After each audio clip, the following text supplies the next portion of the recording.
24 hours. And we're starting to heat up. We're at about 100 degrees right now. I'm getting a little bit of that composting smell.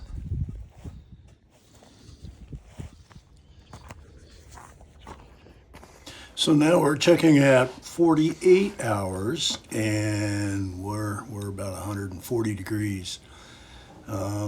Getting close. So we're 2 days at over 130. So even if we stayed right here, we would turn it tomorrow. But then we came back 96 hours. This is 4 days and it's 162.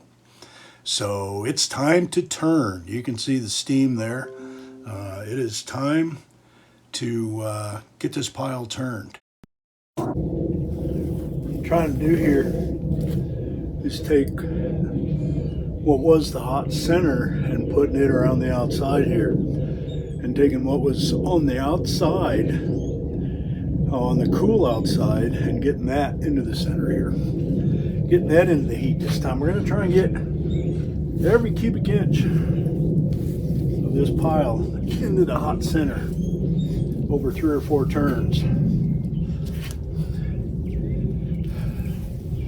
Keep it plenty wet. So the couple things that I would really like to emphasize when you're turning and building a compost pile is the moisture and turning it on time. This is at 162 degrees and you can see how hot it is from the steam. The risk we run there is going anaerobic. If you do, just make it aerobic again. It's pretty forgiving. And then moisture. We want about 50% moisture, so you want to be able to squeeze a handful of this compost and maybe get 2 or 3 drops out of your hand. You don't want a whole lot of water running out, just maybe 2 or 3 drops.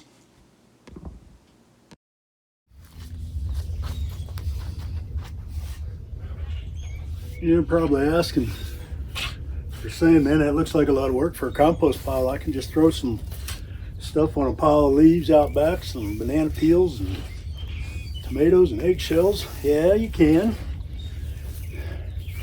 But when you handcraft a pile like this and are specific about your feedstocks, you can get the biology, like the exact biology that you want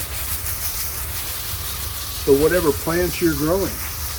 We want a pretty good fungal growth in here, and we're going to get it. And we're going to get it. And we can move that soil from an early succession to a mid succession pretty fast. Otherwise, if you don't, if you're putting a bacterial dominated compost pile on a bacterially dominated soil, where are you going to go? That's the question. Where are you going to go? Now, if I have a good mid-succession compost pile, which we'll have, and I put it on a bacterially dominated early succession soil, what's going to happen? You got it. We're going to move that needle a little bit.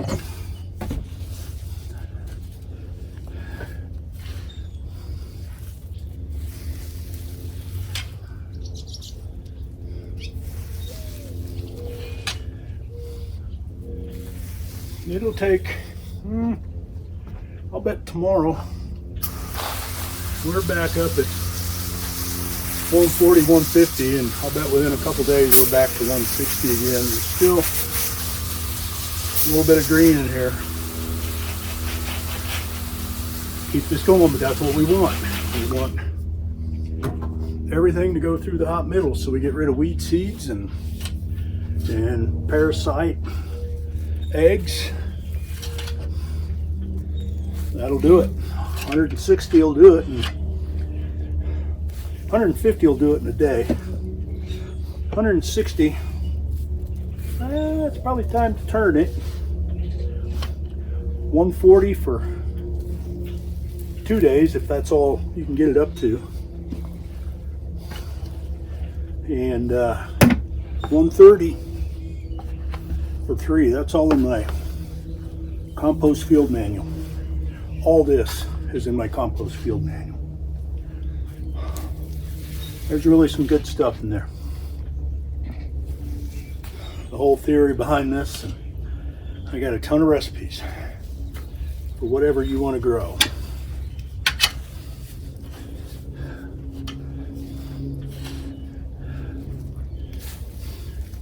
Not a lot of manure. I do have some. There's some moose droppings in here, about 5 gallons. We smashed it up. If you didn't see it on that video.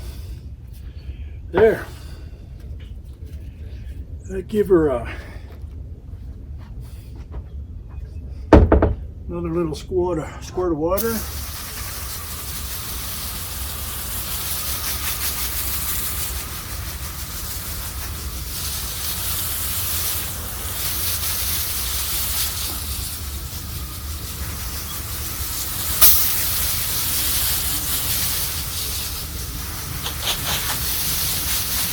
I like it. I like it.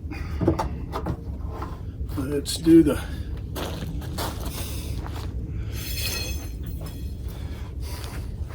finishing touch. There we go. Okay, remember, 130 degrees, 3 days, turn it. 140 degrees, 2 days, turn it.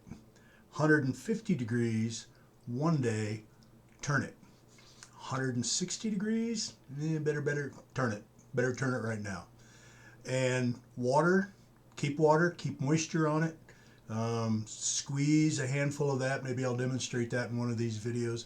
And you want 2 or 3 drops to come out when you squeeze it real. Not any more than that. Not any less than that. If it's less than that, it's probably too dry. So follow along. We're going to turn 3 and 4. And maybe more. Poet, I didn't know it. And we'll see what this looks like. We'll just follow this along until it's mature and see what it looks like. Thanks for watching, and we'll see you shortly in the turn number 2.